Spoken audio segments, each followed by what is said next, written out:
Before we get into the video, I feel I have to say that this book is probably one of my top favorite novels Rick Riordan ever wrote. Out of all 5 Heroes of Olympus books, The Mark of Athena is in my opinion one of the best story-wise. It ties with The Titan's Curse as 2 of my favorite books in the Camp Half-Blood Chronicles. That's not to say I don't love the other books Rick Riordan has written. All his books have a special place in my heart. But with that being said, I just feel The Mark of Athena is one of the best narratives he ever wrote. And in this video, I'm going to explain why I think that is and why this book is personally my most favorite. Also, I'm trying to expand my channel by connecting it to other social media platforms, like my Instagram. So, if you desire, go give me a follow on there, because I post a ton of behind the scenes to my content that gets posted on this channel, which I'm trying to grow in numbers. With that out of the way, let's dive into why The Mark of Athena was so successful and why it's one of the best books in the Heroes of Olympus.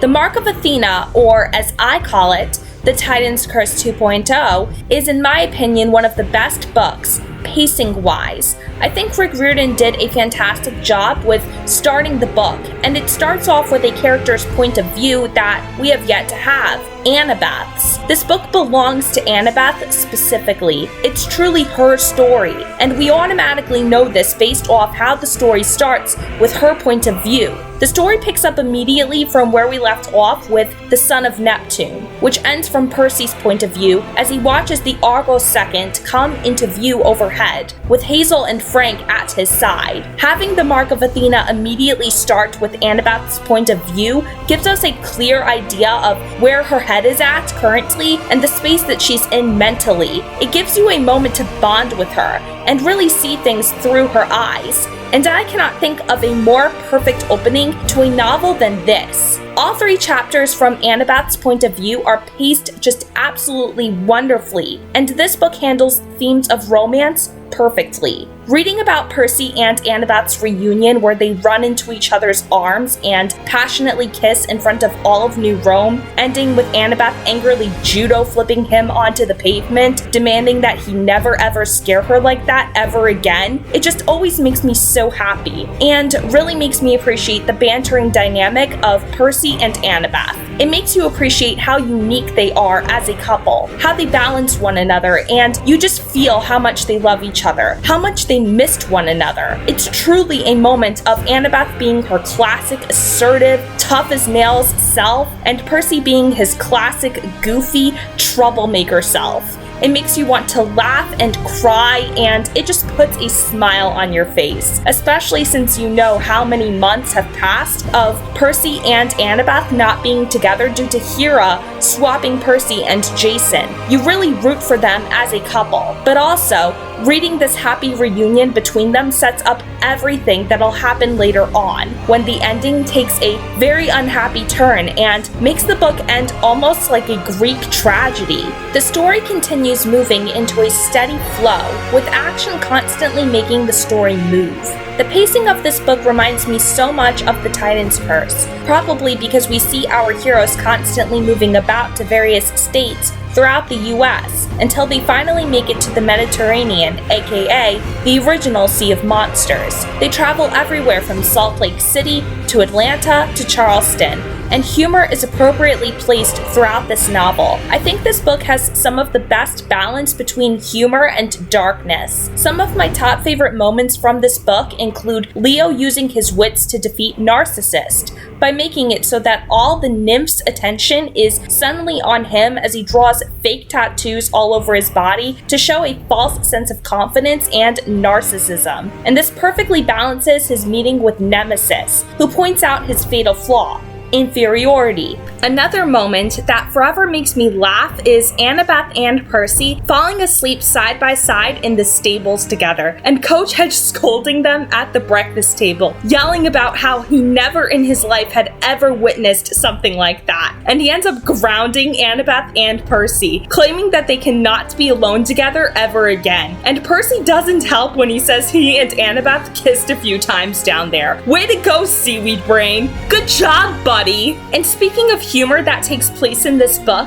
there's another pivotal moment that truly makes you appreciate how Percy is really a light in the darkness. When he and Frank are trapped in Forsyth's aquarium of captive sea monsters in Atlanta, Georgia, he panics as he worries so much about Frank, whom he's scared would drown. Instead, Frank doesn't drown, and he uses his powers to shapeshift into a goldfish. Reading as Percy asks him to turn into something more useful, and Frank claims that he's stuck in his transformation because he panics, I can never read that moment with a straight face, especially when Coach Hedge asks, "Where's Frank?" And Frank waves his left dorsal fin like, "Sup?" You've got to read it to believe it. Another thing that I really appreciate about this story is the mystery behind it. Mystery is a consistent theme throughout all the Percy Jackson and Heroes of Olympus books. But the big main mysteries in this story are these. Why were the Romans and Greeks kept apart for so long? Why and how does Hazel know Leo? How did Nico get kidnapped? What is Annabeth hiding from everybody? And finally, who is keeping the Athena Parthenos hidden? The first mystery uncovered is what is Annabeth hiding from everyone? We learn in a flashback from Annabeth that months earlier, she'd had an awful reunion with her mother, Athena, who was switching between her Greek and Roman aspects.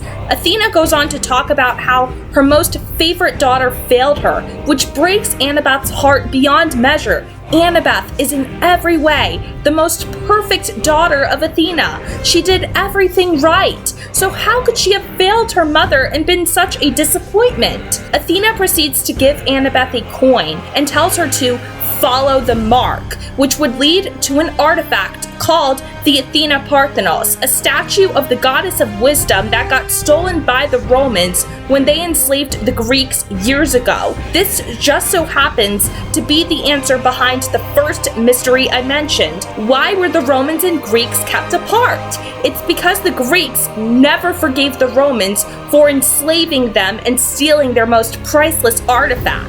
The first mystery also closely ties with the last mystery of this story. Who is keeping the Athena Parthenos hidden? Percy and Annabeth both actually come to that conclusion. They surmise that Athena's sworn enemy, Arachne, is working with the twin giants Ephialtes and Otis. And Percy comes to this conclusion when he notices all the gold and silver drachmas braided into Ephialtes' hair during a nightmare. Prizes from when Arachne kidnapped, tortured, and killed all the children of Athena who ever attempted getting the Athena Parthenos. It's this moment where we realize Annabeth's life is truly in danger, and there's nothing Percy can do to help her. It provides a heavy weight that settles on everyone's shoulders as they realize Annabeth must go it alone, and you both anticipate and dread it. The other mystery is, how does Hazel know Leo? The answer is given to us through flashbacks Hazel shares with Leo during one of her blackouts. And it's revealed that many years ago,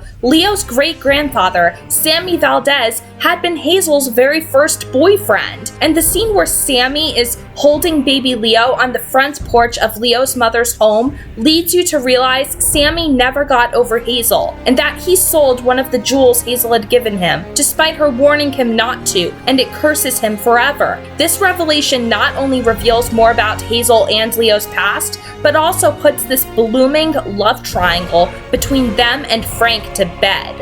And finally, how did Nico get kidnapped? This is something that's revealed from not just Percy's dreams, but also from Nico himself. After they rescue him from Ephialtes and Otis, he reveals that the doors of death, which must be closed in order to prevent the monsters from coming back to life, is located in Tartarus, and he walked through there all alone before Ephialtes and Otis snatched him and kept him in the clay jar. It leads to Percy realizing that the place where Arachne is holding the Athena Parthenos will lead to Tartarus, and he must get to Annabeth and save her, or else she'd face exactly what Nico faced in hell, all alone. I also have to mention that the action and battles in this story are absolutely incredible. My two favorite battles are actually the last two in this book.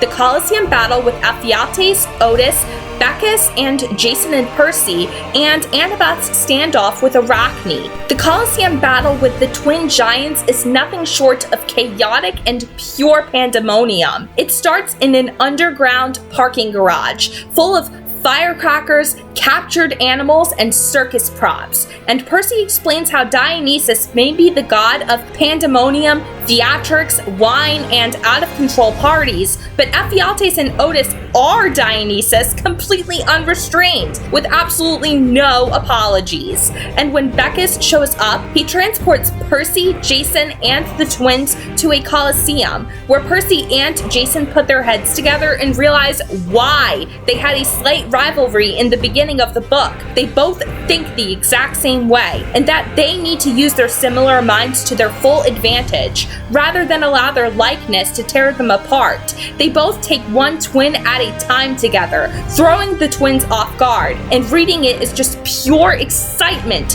from beginning to end. The Colosseum battle is also the moment where Percy truly begins to have empathy for the late Luke Castellan, who died at the end of The Last Olympian. Percy realizes that the past few years of his life, the gods really had been using him for their own entertainment, and that perhaps Luke maybe did have a point in that the gods don't have many regrets about using people. This is a moment where Percy shows even more maturity, and we truly see how he's grown to be more empathetic and compassionate to even his worst enemies. And finally, Annabeth's standoff with Arachne is a standout in more ways than one.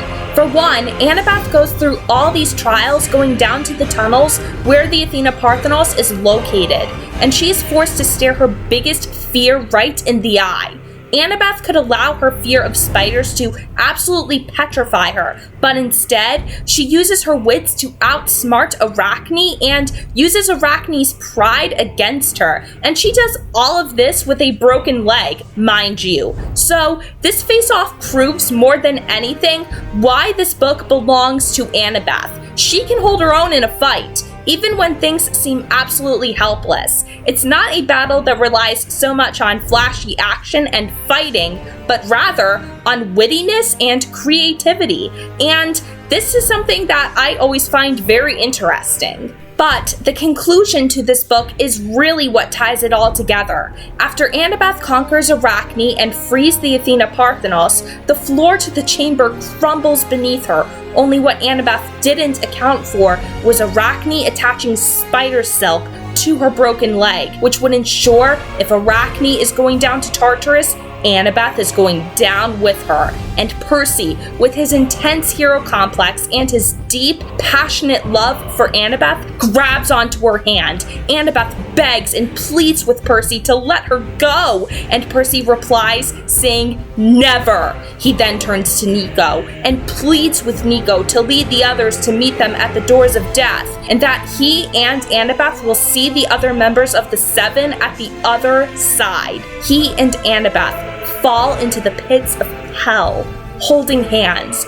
refusing to let go of one another, showing just how deeply they love each other and how they'd never allow one another to suffer through the depths of Tartarus alone. The Mark of Athena manages to do everything that the other books in the Heroes of Olympus simply cannot do. It has the perfect balance between romance, humor, and even aspects that come from a straight-up horror movie. It's perfectly paced and ends at a cliffhanger, setting things up for the House of Hades later on down the road. It's the book that truly stands out from the others, and it will always be one of my absolute favorite books I've ever read.